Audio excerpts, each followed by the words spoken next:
Jonás capítulo 4, los versículos del, recuérdame Marcelo, del 5 al 9, nos quedará uno por ahí, pero leemos del 5 al 9. Dice así: Entonces salió Jonás de la ciudad y se sentó al oriente de la misma. Allí se hizo un cobertizo y se sentó bajo él a la sombra, hasta ver qué sucedería en la ciudad. Y el Señor Dios dispuso que una planta creciera sobre Jonás para que hiciera sombra sobre su cabeza y lo librara de su incomodidad. Y Jonás se alegró grandemente por la planta. Pero Dios dispuso que un gusano, al rayar el alba del día siguiente, atacara la planta, y ésta se secó. Y sucedió que al salir el sol, dispuso Dios un sofocante viento solano, y el sol hirió la cabeza de Jonás, y él desfallecía, y deseaba con toda su alma morir, diciendo: mejor me es la muerte que la vida. Entonces dijo Dios a Jonás: ¿tienes acaso razón para enojarte por causa de la planta? Y él respondió: tengo razón para enojarme hasta la muerte. Pues que el Señor bendiga la exposición de su palabra. Pues buenas tardes.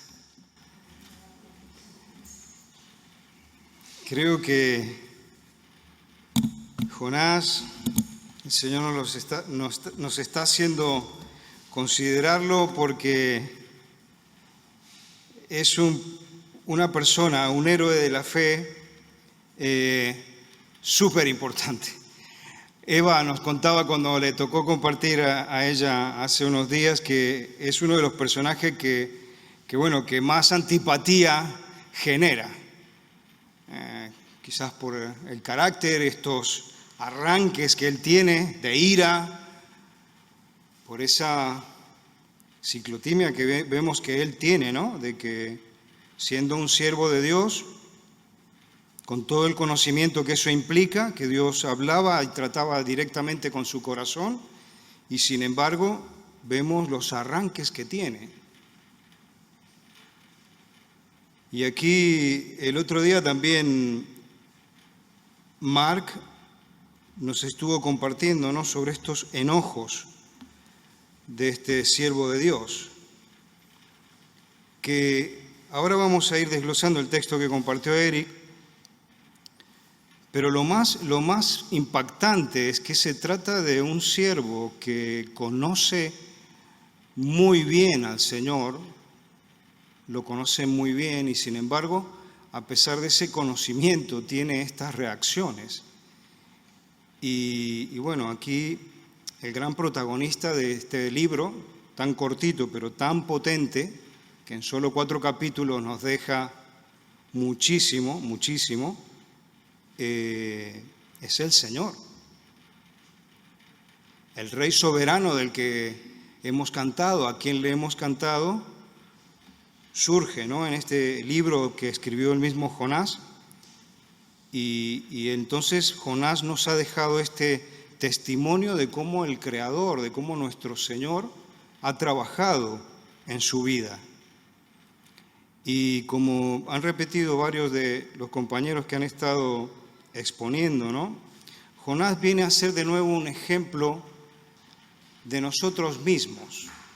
O sea, nosotros tenemos que vernos ahora reflejados en este profeta y también tenemos que ver ese trato que el Señor tiene con él, en este caso, pero también hay una relación directa con cada uno de nosotros que formamos parte del pueblo de Dios. El título que he querido compartir para la meditación de hoy es este: Dios usa una planta y un gusano para enseñar a Jonás. Mark nos había hablado ya de ese arrebato, de esa furia, de esa indignación que Jonás ha experimentado en el capítulo 4 después de que ha sucedido algo genial, ¿no? ¿Cuántos quisiéramos en la iglesia hacer una campaña evangelística y suceda lo que sucedió en Nínive? Que la gente escuchó el mensaje del evangelio y se convirtieron. Y sin embargo aquí vemos, ¿no?, el enojo de Jonás.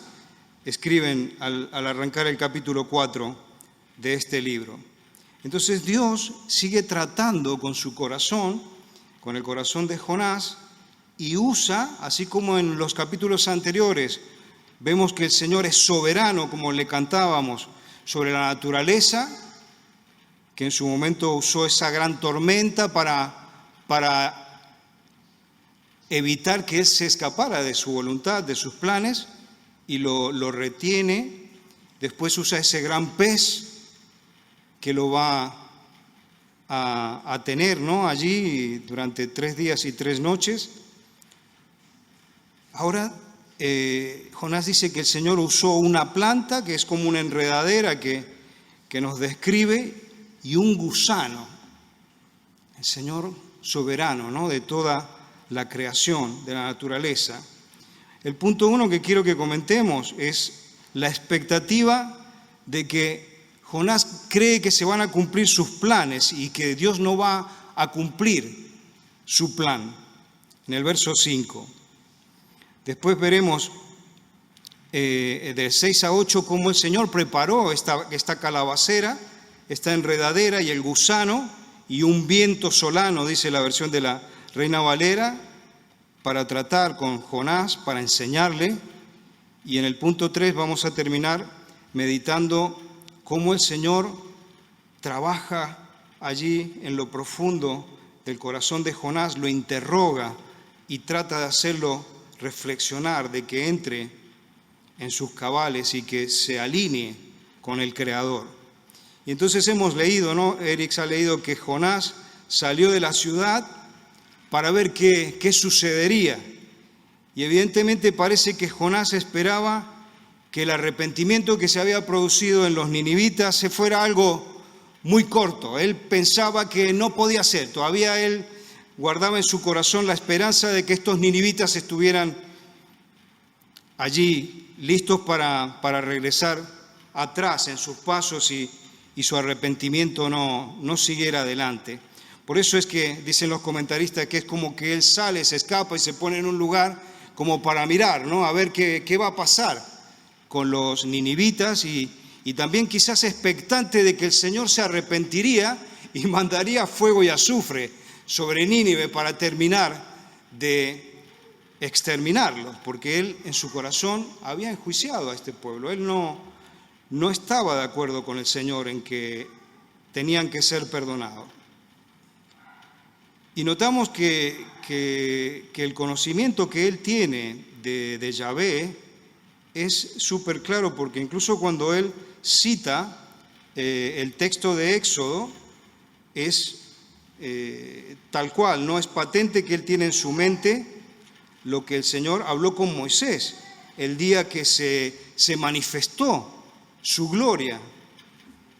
Allí en Éxodo 34:6 dice que el Señor, pasando delante de Moisés, habló y le dijo: Yahvé, Yahvé, fuerte, misericordioso y piadoso, tardo para la ira y grande en misericordia y verdad.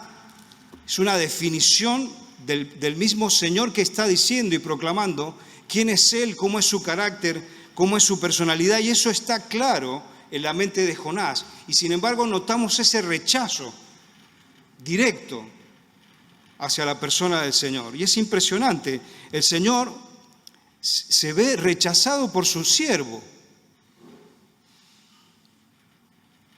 Jonás no acepta al Señor, por más que le conoce, no acepta su persona, ni sus valores, ni su carácter.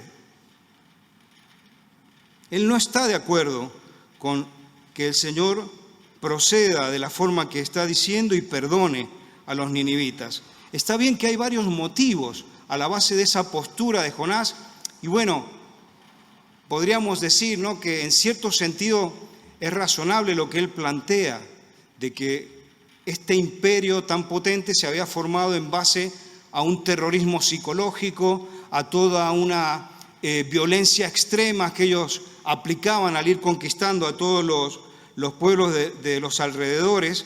Y claro, Jonás no le cuajaba el hecho de que esto estuviera allí y el Señor lo pasara por encima y los perdonara, ¿no?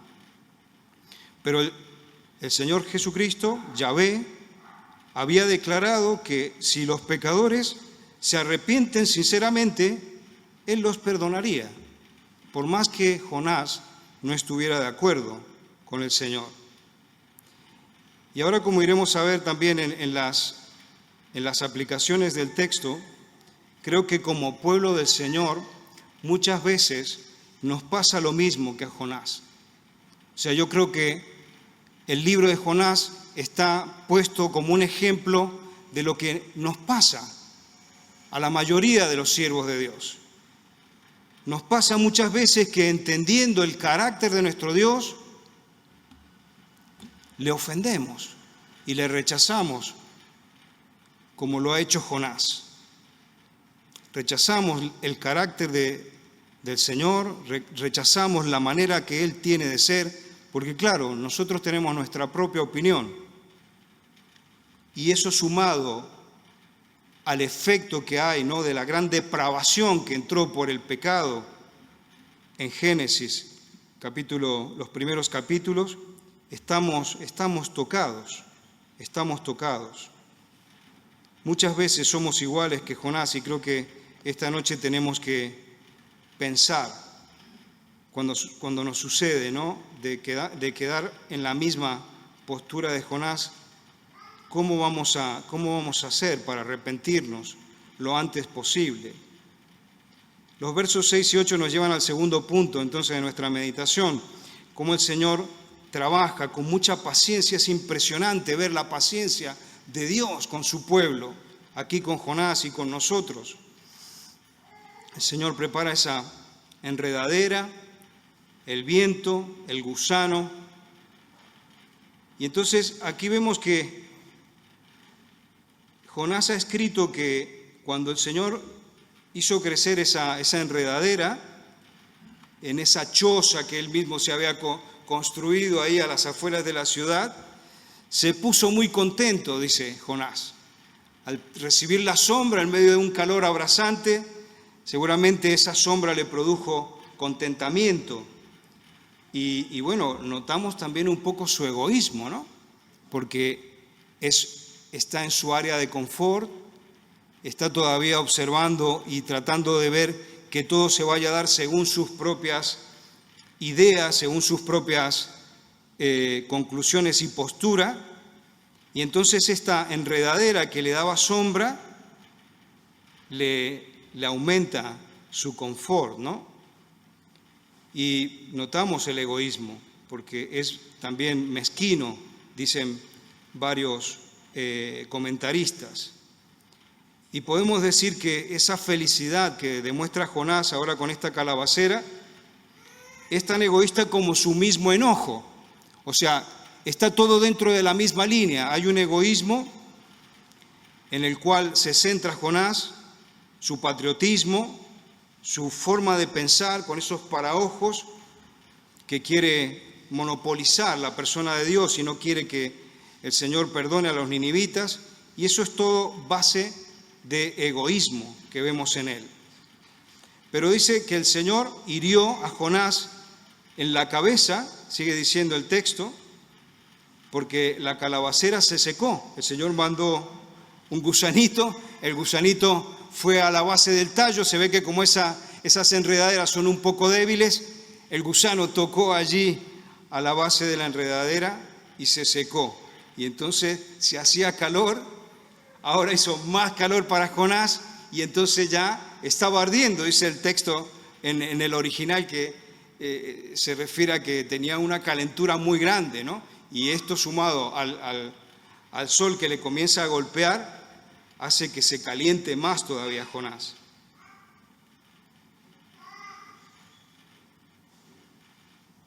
Jonás ahora pasa entonces de una emoción muy fuerte de estar así deprimido y enojado. Lo hemos visto que ha pasado a un gran contentamiento, pero luego que el Señor manda el gusano vuelve a decaer. Es como una montaña rusa sus emociones.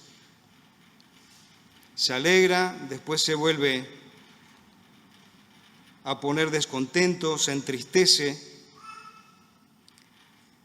Y creo que también es interesante, ¿no?, que pensemos en esta enredadera como lo que a veces se puede dar en la vida de los creyentes como los ídolos, ¿no?, las idolatrías que se aparecen, ¿no?, en nuestra vida, y entonces Él deposita su contentamiento sobre esa calabacera que es tan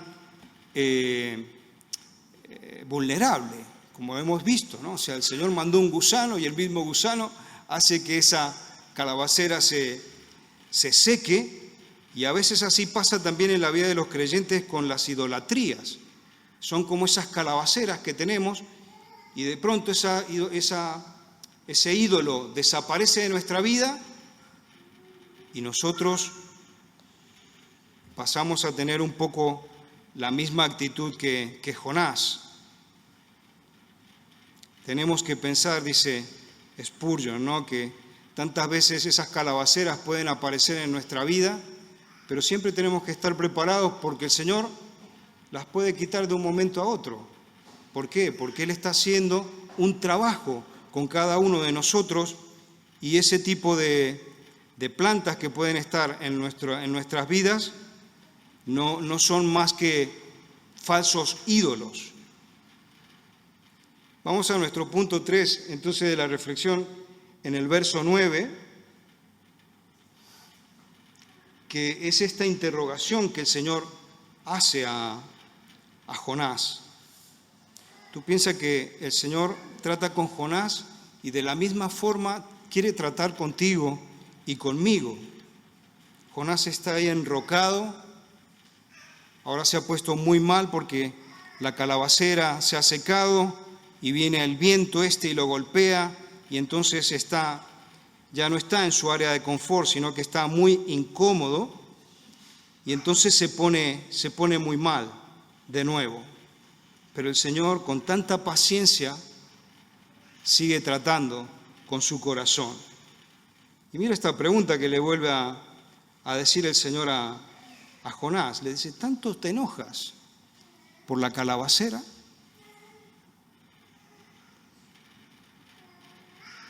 Y él, como leyó Eric también recién, ¿no?, responde: me enojo mucho, hasta la muerte. ¿Tú puedes creer que él, que ni siquiera tenía absolutamente ni arte ni parte en haber hecho crecer esa calabacera, por más que le había dado confort, como decíamos, ¿no?, pero él ni siquiera había plantado la semilla de la calabacera, y sin embargo, al secarse, le dice al Señor que se enoja muchísimo por ese hecho? Claro, esto nos habla de nuevo, ¿no?, de ese egoísmo tan profundo que Él tiene. Pero aquí lo más importante es que destacamos la paciencia y la misericordia que el Señor tiene para tratar con Él. Porque, ¿sabes cuántas veces, bueno, los que tenemos hijos, o a veces vemos a los demás niños, ¿no?, cuando se comportan mal, ¿no?, y especialmente estos tipos niño emperador, ¿no?, que hay que hacen lo que quieren, que ponen a los padres en jaque permanentemente, ¿no? ¿Cómo reaccionas tú ante un niño así? ¿No? Inmediatamente le dirías: no me des ideas para ver qué hago contigo. Sin embargo, vemos que aquí el Señor no hace eso. El Señor nos demuestra una paciencia y un trato muy, muy impresionante respecto de Jonás. Y creo que de la misma forma Él trabaja con todo su pueblo. Lo ha demostrado con los ninivitas y ahora también lo está demostrando con Jonás. Vamos a ir un poco a las pistas de reflexión final y así podemos orar. Yo creo que este libro, por más que es tan pequeño, pero el espesor que tiene en cuanto al aprendizaje que tenemos los creyentes es muy importante. Como decía Eric, la idea es que aquí vemos cómo el Señor desde el Antiguo Testamento, y de hecho este es considerado el libro del Antiguo Testamento con más proyección misionera que hay. Entonces aquí vemos un corazón de Yahvé que Él no quiere ser exclusivo de un pueblo. Sí, el Señor se ha elegido un pueblo exclusivo. El pueblo de Israel en su momento, tú y yo ahora somos parte de ese pueblo especial de Dios. La Escritura dice que somos su ojito derecho, podríamos decir, ¿no? Pero sin embargo aquí hemos visto que el Señor quiere que esta bendición de que Él ha creado a la gente para que le conozcamos y que vivamos junto a Él y que disfrutemos junto a Él, es algo que tiene que trascender al pueblo. Y claro, aquí Jonás ha cometido el error de querer monopolizar a Yahvé. Es un síndrome que lo que después se va a encontrar Jesús con el fariseísmo. El fariseísmo al final será un poco esta misma postura por una comunidad, ¿no?, de gente que lleva un poco la misma línea de Jonás y que ellos creían que habían patentado a Dios y que nadie más podía tener acceso al Señor. No obstante, vemos que todo esto que pasa en la vida de Jonás no es algo muy simple de entenderlo, porque como hemos dicho, ¿no?, al principio, se trata de un profeta de Dios, de un siervo de Dios que estaba muy cerca del Señor, de que trataba muy cerca del Señor, que conocía la Escritura muy bien, y sin embargo hemos visto lo que le sucedió. Nuestro profeta Jonás nos demuestra las grandes dificultades que tiene el pueblo de Dios para aceptar al Señor y los planes que Él tiene. Y quizás ahora estás pensando, ¿no?, que esta meditación no te afecta, ni tiene nada que ver contigo, pero no es así. Es por algo que el Señor en su proyecto quiere que de nuevo consideremos este ejemplo de Jonás y que nosotros pensemos cuando nos llega a pasar una cosa similar, ¿cómo hacemos para arrepentirnos lo antes posible?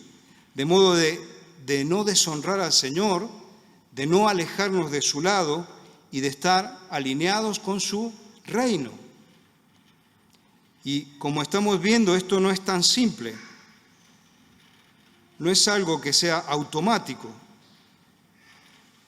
Nos confrontamos muchas veces con el Señor e intentamos que las cosas salgan como nosotros queremos.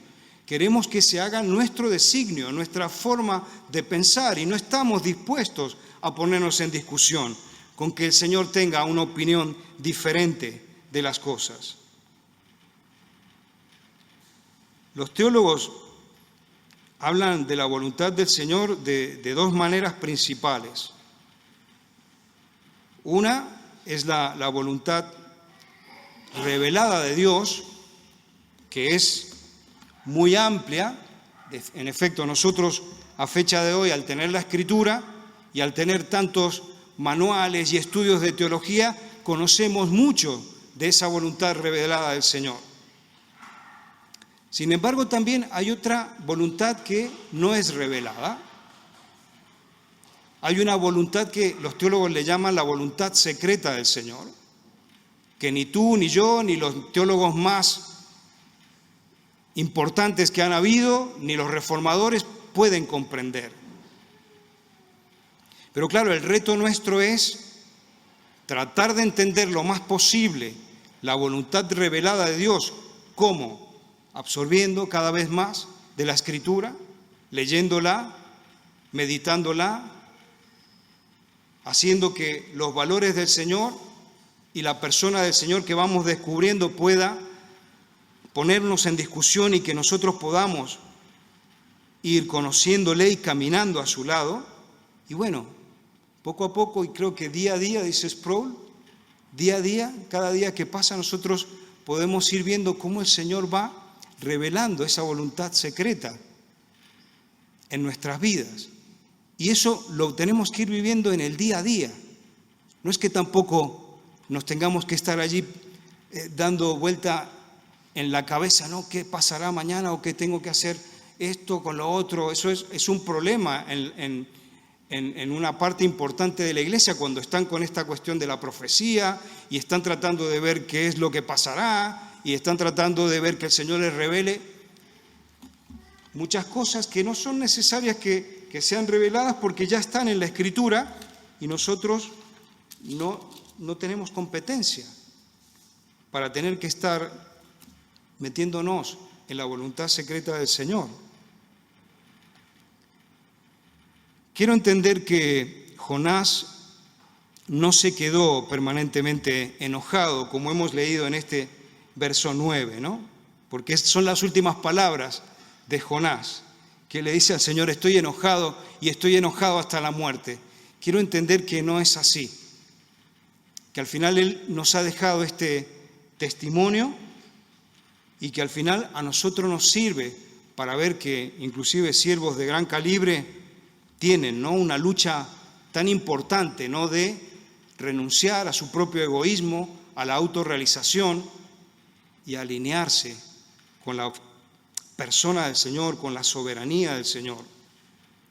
Creo que el testimonio de Jonás es tan importante que incluso el Señor Jesucristo lo recordó durante su ministerio. El Señor Jesucristo, cuando estaba enseñando un día en Lucas capítulo 11, el Señor trae a la memoria el ministerio de Jonás y dice que fue muy importante porque la gente cuando escuchó la predicación de Jonás, por más que vimos que fue algo tan simple, el Señor Jesucristo lo puso en valor. Por lo tanto, creo que es una persona que, por más que crea tanta antipatía, tenemos que verla como un ejemplo de nosotros mismos, de que muchas veces nosotros podemos pasar por las mismas actitudes que Él ha tenido, pero bueno, tenemos que rogar al Señor para que con su espíritu y su obra Él pueda seguir trabajando en cada uno de nosotros de manera de poderlo honrar, de poderlo respetar y de poder seguir caminando con Él como Él lo ha previsto, ¿no?, para que podamos conocerle al Señor y ser felices junto a Él, que ese es el propósito para el cual nos ha creado Dios. Dejamos entonces que Eric nos siga guiando con la oración y que Dios nos ayude. Gracias, Marcelo, por explicarnos los pasajes curiosos de la palabra de Dios, pero que nos muestran pues cómo el Señor realmente, aunque ya seamos creyentes, aunque incluso le estemos sirviendo, el Señor todavía tiene mucho trabajo que hacer con cada uno de nosotros y Él va a usar lo que haga falta para conformarnos a la imagen de su Hijo Jesús. Así que vamos a responder ahora al Señor en oración, a la palabra que ha sido predicada. Vamos a pedirle ayuda para que nos siga moldeando y nos siga haciendo pues como Él quiera, como Él quiere que seamos, y que también pues nos ayude a aceptar su voluntad, a reconocerla y a vivirla en nuestras vidas. Libremente, por favor, vamos a orar.